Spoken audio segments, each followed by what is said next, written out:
New logs coming home for the mill. A couple of Norway spruce, good sized logs here, 12-foot long. The small one's about 20-inch, big one's about 24-inch on the small end, from two separate trees. Decent butt logs. If the 12-foot doesn't work out, just cut them a little shorter. They do have some knots up at this end, but should make some nice lumber either way. They'll go along with our white pine logs over here, which will also become lumber. 2x4s, full dimension 2x4s, and full dimension 2x8s. I have customers building a shed and need some lumber for that, so let me get started there. They come home on this trailer here. This is a 12-foot single axle landscape trailer. One log at a time. It's loaded with our small Kubota, which you've seen in previous videos. It's loaded with the small Kubota. Kubota's parked next to it. Everything's strapped down.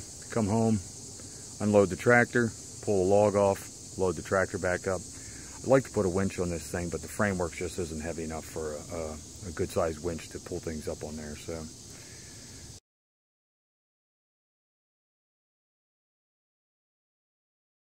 Our fill project is still halted. The construction crew, or the excavating crew we were getting fill, has run out of fill. So wait till their next job or just start getting it from elsewhere. Meanwhile, rubbish pile building up back here has to be burned off.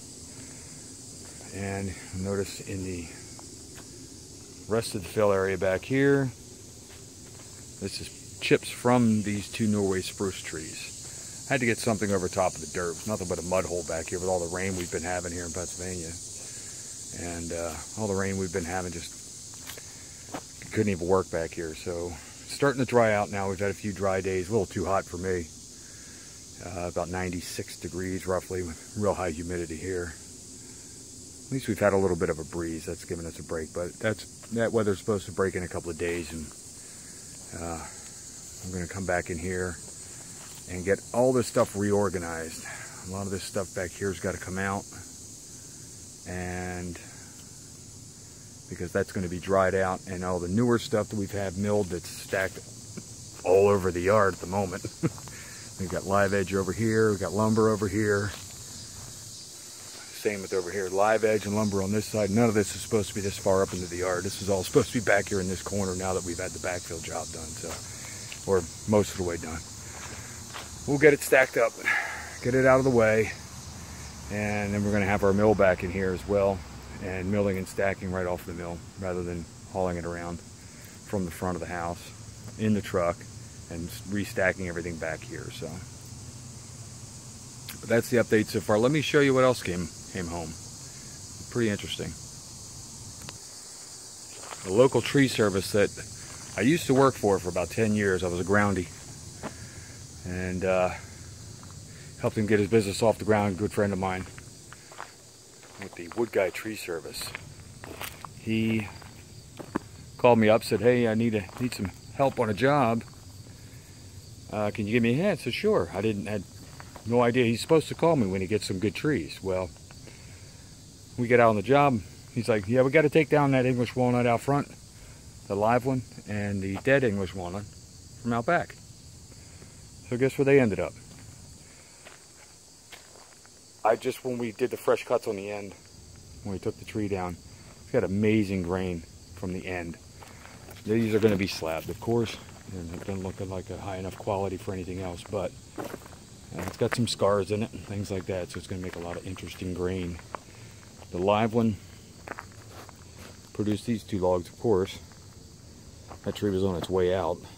This one was long dead, but still solid inside. Sapwood's going off of it, but it's still solid inside, so it's going to yield some interesting slabs as well. One little surprise in here, he thought I wouldn't want it, but I'm working on getting them out now, are these. These are 12-inch landscape spikes. This one just got pulled out from right here out of this crotch, right out of there. I've got one here, and there's another one down there, I believe. There was 3 or 4 in this tree. Let me me see, what is that?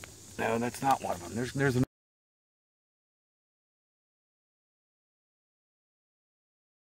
another one in here somewhere. I'll find it. Anyway, English walnut. This stuff is going to look amazing when it's milled. I even kept this smaller one down here. Yeah, can't wait to get into these. I'll be sure to get some video of that as well. And one other interesting thing, working on another job. Hang on one second. Here's the other thing. Guy called me up, a friend of mine from work, says, hey, got a tree that blew over in a storm. It's black walnut. It's really big. I said, well, I'm definitely interested. I get over there. And these are just some smaller upper branches. And these are 12 inches, some of them. The entire tree is covered in burls. I just took these chunks. I'm going to do some turning with these. But the entire rest of the tree is nothing but continuous burls all over it. Unfortunately, the trunk is damaged.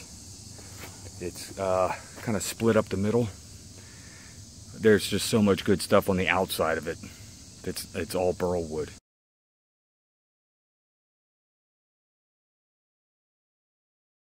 It's going to look amazing. Hopefully I can get a slab or two out of it, and what I take off the outside I can use for turning blocks, turning blanks. Really nice stuff. These are just a small sample of what came off of that tree. You imagine, I have some pictures, I'll probably throw it into the video, some still shots of my hand up against some of the burls on the trunk. And you get an idea of what I'm talking about, but I'll be sure to get some video of that when it gets here as well. And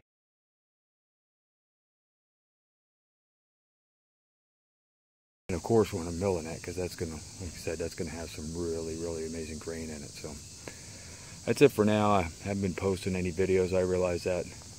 It's just trying to get this fill project done back here and get the get all this stuff organized back here. Has been taking time because of the rain. This is the first time it has not rained in, I think we've had 4 days dry now. Before I couldn't even walk back here.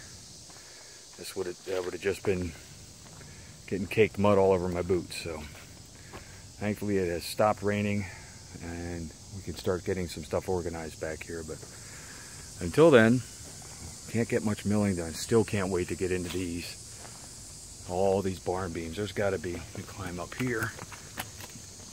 You can see how far back they go. A lot of barn beams going to be coming. Or going to be hitting the mill, but a lot of the nailing has to happen first. So, seen white oak, red oak. I think there's some hickory in there.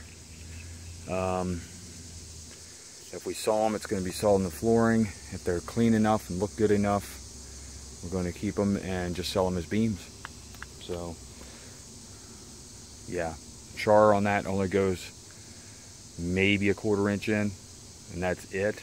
I'm not sure what the inside's going to look like, but some of them were barely touched, and it was not worth leaving any of them behind. Love to find some American chestnut in here. Once we get organized back here, get the mill moved back here, get back to milling, I'll be able to get some videos up for everyone, and especially with those the burled black walnut and that English walnut. I'm telling you, the grain's going to look amazing in there. I'm really looking forward to it. Any tips on how to saw that? I've heard of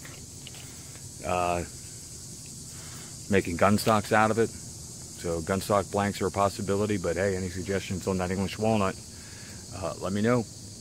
And like, share, subscribe, and we'll see you next time.